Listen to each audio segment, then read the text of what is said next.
اعوذ باللہ من الشیطان الرجیم بسم اللہ الرحمن الرحیم نحمدہ ونصلی علی رسولہ الکریم اما بعد۔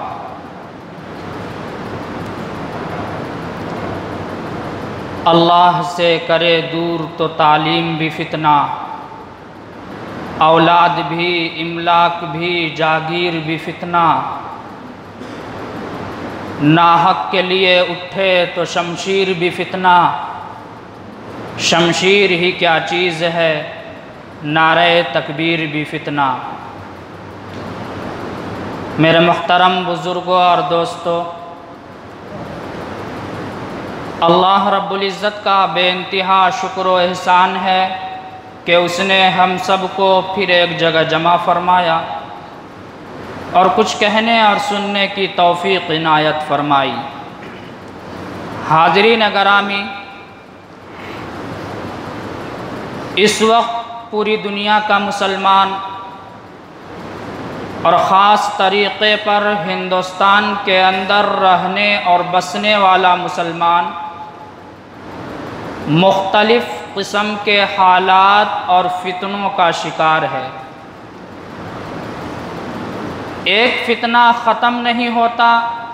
کہ دوسرا فتنہ جنم لے لیتا ہے، اور حدیث کی پیشین گوئی کے مطابق امت مسلمہ پر اس وقت فتنے بارش کے قطروں کے مانند برس رہے ہیں۔ آج کی اس مجلس میں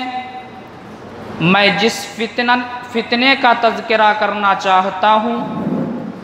اور جس فتنے کی طرف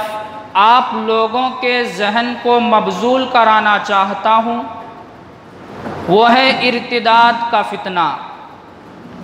اسلام سے پھر جانے کا فتنہ، مذہب اسلام کو چھوڑ کر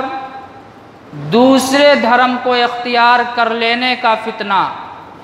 دامن اسلام کو چھوڑ کر دامن کفر میں جا کر پناہ لے لینے کا فتنہ۔ اور یہ فتنہ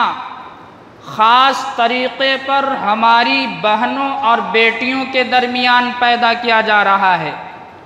اور دن بدن بڑھتا ہی جا رہا ہے۔ آئے دن ہم اور آپ اخبارات میں پڑھتے ہیں، میڈیا اور سوشل میڈیا کے ذریعے معلوم ہوتا ہے کہ فلاں جگہ فلاں بستی کی رہنے والی ایک مسلم بچی نے غیر مسلم لڑکے سے شادی کر کے مرتد ہو گئی، اسلام سے پھر گئی۔ اس طرح کی خبریں جب ہمارے اور آپ کے سامنے آتی ہیں تو یقیناً ہم سب کو تکلیف ہوتی ہے اور ہم سب کا دل چھلنی چھلنی ہوتا ہے، اور ایسا محسوس ہوتا ہے کہ یہ فتنہ خاص طریقے پر ایک منظم سازش کا حصہ ہے جو ہماری بہنوں اور بیٹیوں کے لیے تیار کیا گیا ہے۔ شادی کا لالچ دے کر، زندگی کو خوشگوار طریقے پر گزارنے کا لالچ دے کر، دنیاوی مال و زر کا لالچ دے کر ہماری بہنوں اور بیٹیوں کو ورغلایا جاتا ہے، اکسایا جاتا ہے، پھر شادی کا جھانسا دے کر اسے اپنے دامن فریب میں گرفتار کیا جاتا ہے، اس کے بعد اس کے ایمان کا سودا کیا جاتا ہے، اس کی عفت و عصمت پر ڈاکہ زنی کی جاتی ہے۔ سوال یہ پیدا ہوتا ہے کہ اس وقت جو پورے ہندوستان کے حالات ہیں، یہ حالات کیوں آئے؟ ارتداد کی کیا وجوہات ہو سکتے ہیں؟ جہاں اس کی بہت ساری وجوہات ہیں، ان میں سے ایک وجہ یہ بھی ہے کہ ہم نے اپنے بچے اور بچیوں کی صحیح تربیت نہیں کی، جس کی وجہ سے ہماری بچیاں مذہب اسلام کو چھوڑ کر، اپنے خاندان رشتہ دار کو چھوڑ کر دوسرا دھرم اختیار کر رہی ہیں۔ حاضرین گرامی، ہمیں اور آپ کو سمجھنا ہوگا کہ والدین کی اولین ذمہ داری ہوتی ہے، والدین کا اولین فریضہ ہوتا ہے اپنے بچوں کی صحیح تربیت کرنا، انہیں دین بتانا، اسلام بتانا، قرآن سکھانا، احادیث نبویہ کی تعلیم دینا، یہ والدین کی ذمہ داریوں میں سے ہے اور بچوں کے حقوق میں سے ایک حقوق ہے یہ بھی۔ یہی وجہ ہے کہ حضور اکرم صلی اللہ علیہ وسلم نے ارشاد فرمایا کل مولود یولد علی الفطرہ، کہ ہر بچہ مذہب اسلام پر پیدا ہوتا ہے، پھر اس کے والدین یا تو اسے مجوسی بنا دیتے ہیں یا نصرانی بنا دیتے ہیں یا وہ بچہ خود دوسرا دھرم اختیار کر لیتا ہے۔ حضور اکرم صلی اللہ علیہ وسلم کے اس فرمان کا مطلب یہ ہے کہ اگر والدین اپنے بچوں کی صحیح تربیت کرتے ہیں، بچے اور بچیوں کے دلوں کے اندر اللہ اور اس کے رسول کی محبت کو راسخ کرواتے ہیں، انہیں بتاتے ہیں دین اسلام کیا ہے، مذہب اسلام کیا ہے، انہیں قرآنی تعلیمات دلواتے ہیں، احادیث نبویہ کی تعلیمات دلاتے ہیں، تو وہ بچہ تو مذہب اسلام ہی پر باقی رہتا ہے۔ لیکن اگر والدین ان کی تربیت میں کوتاہی کرتے ہیں، غفلت برتتے ہیں، تو وہ بچہ مجوسی بن جاتا ہے یا نصرانی بن جاتا ہے یا کوئی دوسرا دھرم اختیار کر لیتا ہے۔ یہی وجہ ہے کہ اللہ رب العزت نے قرآن کریم کے اندر ارشاد فرمایا یا ایھا الذین آمنوا قوا انفسکم واہلیکم نارا، کہ ایمان والو اپنے آپ کو اور اپنے گھر والوں کو جہنم کے آگ سے بچاؤ۔ اس لیے ہم سب کی یہ ذمہ داری بنتی ہے کہ ہم اپنے اولاد کی صحیح تربیت کریں، کہیں ایسا نہ ہو کہ یہی اولاد ہمارے لیے اس دنیا کے اندر ذلت اور رسوائی کا سبب بنے اور آخرت کے اندر بھی اللہ رب العزت کے بارگاہ میں یہی اولاد ہمارا گریبان پکڑ لے۔ حدیث پاک میں آتا ہے حضور اکرم صلی اللہ علیہ وسلم نے ارشاد فرمایا کلکم راع وکلکم مسئول عن رعیتہ، کہ تم میں سے ہر شخص نگہبان ہے، تم میں سے ہر شخص نگراں ہے، اور قیامت کے دن ہر شخص سے اس کے ماتحتوں کے بارے میں پوچھا جائے گا، والدین سے پوچھا جائے گا، ماں سے پوچھا جائے گا ان کی بچیوں کے بارے میں کہ تم نے اپنے بچیوں کی صحیح تربیت کی یا نہیں، انہیں دین پڑھایا یا نہیں، ایمان سکھایا یا نہیں، اپنے اولاد کے دلوں کے اندر اللہ اور اس کے رسول کی محبت کو راسخ کرایا یا نہیں۔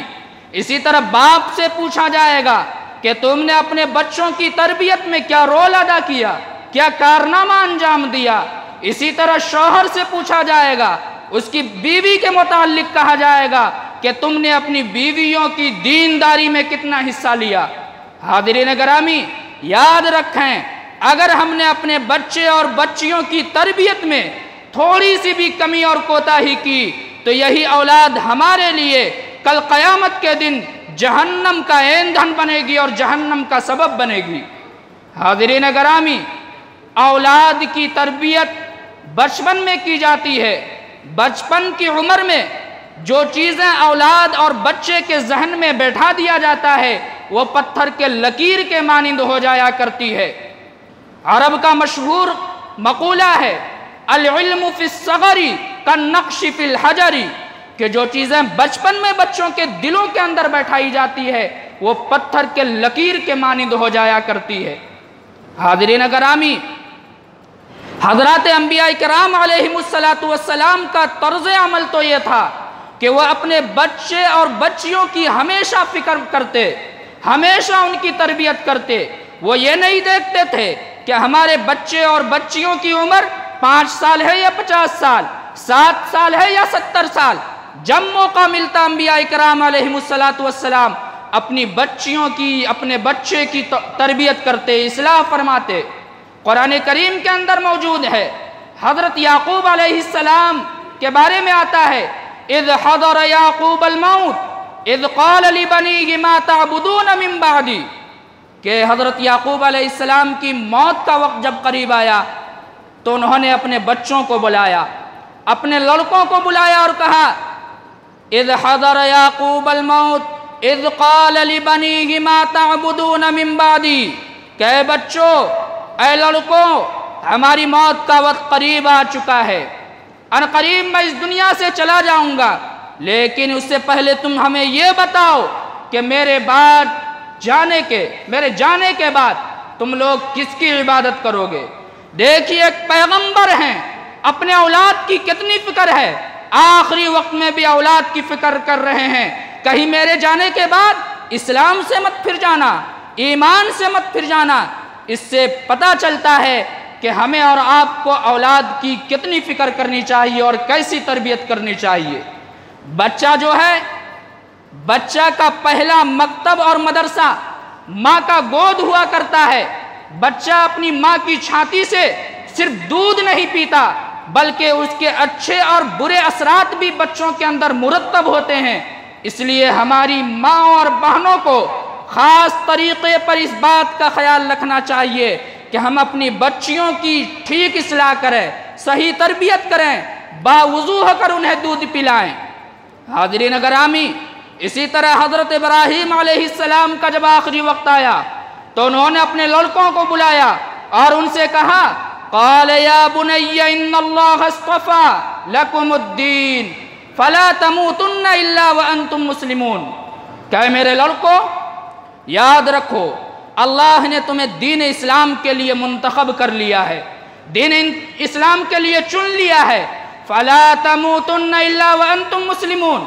یاد رکھو تمہاری موت بھی اسی حالت میں آنی چاہیے، تم مرو اس حال میں کہ تم مسلمان رہو۔ دیکھیے ایک انبیاء ہیں، نبی ہیں، کتنی فکر کر رہے ہیں اولاد کی۔ آج ضرورت اس بات کی ہے کہ جہاں ہم اپنے بچے اور بچیوں کو دنیاوی تعلیم دلاتے ہیں، اعلیٰ ڈگریاں دلوانے کے لیے فکر مند رہتے ہیں، یقیناً انہیں ڈاکٹر بنائیے، انجینئر بنائیے، پائلٹ بنائیے،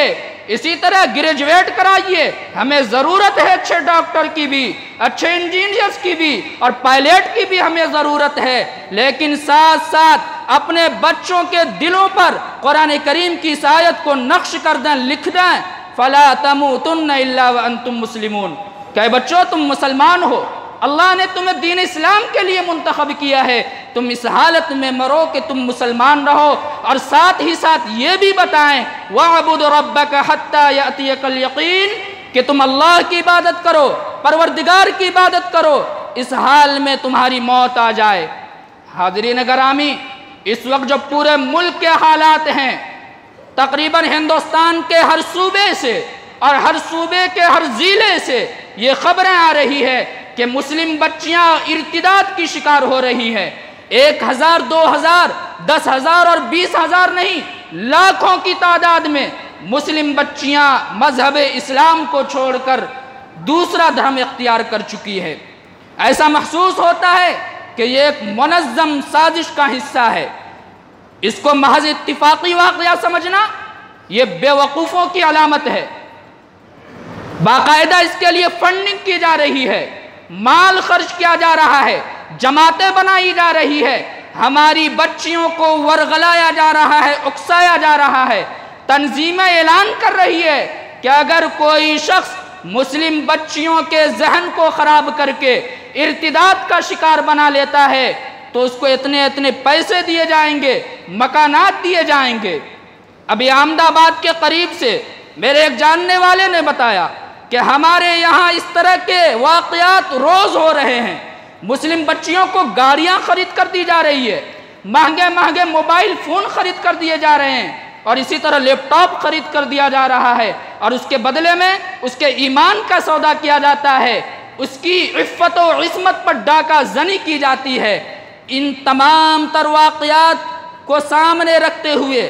اس کو محض اتفاقی واقعہ سمجھنا احمقوں اور بے وقوفوں کی جنت میں رہنا ہے۔ ہمیں سمجھنا ہوگا کہ معاملہ کہاں سے بگاڑا جا رہا ہے۔ آج سے کچھ سال پہلے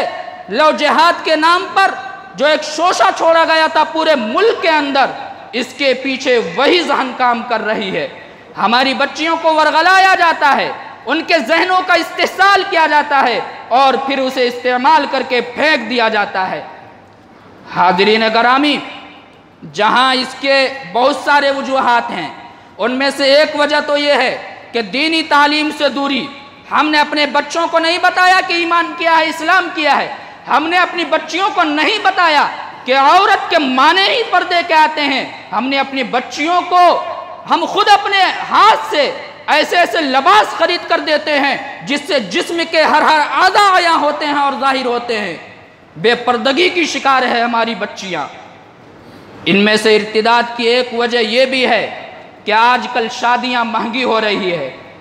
جہیز کے نام پر کاروبار شروع ہو گیا ہے، جہیز کے نام پر ڈاکہ زنی ہو رہی ہے، لوٹ مار ہو رہا ہے، غریب والدین کے خون کو چوسا جا رہا ہے جہیز کے نام پر۔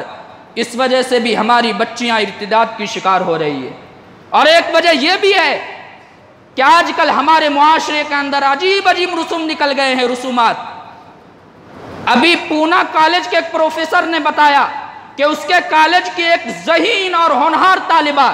ارتداد کی شکار ہو گئی۔ مسلم پرسنل لا بورڈ کے کچھ ذمہ داروں نے اس بچی سے بات کی تو پرسنل لا بورڈ کے ذمہ داروں نے کہا کہ اے بچی، تو ذہین بھی ہے، چالاک بھی ہے، تعلیم یافتہ بھی ہے،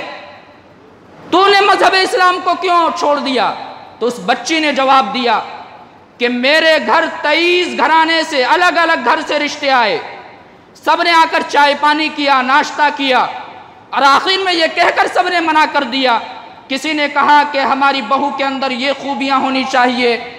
فلاں خوبی ہونی چاہیے، فلاں ہنر ہونا چاہیے، ان کا رنگ سانولا ہے، کسی نے کہا قد لمبا ہے، کسی نے کہا قد چھوٹا ہے۔ جب میری اپنی قوم کے لوگ، اپنے مذہب کے لوگ، اپنی جماعت کے لوگ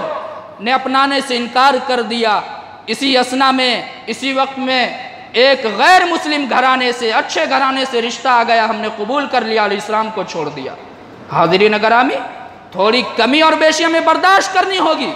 اور اپنے بچوں کی صحیح تربیت کرنی ہوگی۔ اپنے بچیوں کو یہ بتانا ہوگا کہ ہمارے لیے آئیڈیل اور نمونہ یہ دنیا کی ننگی ننگی عورتیں نہیں ہیں جن کی دن کا پتہ نہیں کہ وہ کہاں وہ دن گزارتی ہے اور کہاں رات گزارتی ہے۔ ہمارے لیے آئیڈیل اور نمونہ حضرت فاطمہ ہیں، حضرت عائشہ ہیں، حضرت زینب ہیں، حضرت رقیہ ہیں۔ ان کو اپنا آئیڈیل اور نمونہ بنائیے۔ اللہ رب العزت ہم سب کو کہنے اور سننے سے زیادہ عمل کی توفیق عطا فرمائے۔ وما علینا الا البلاغ۔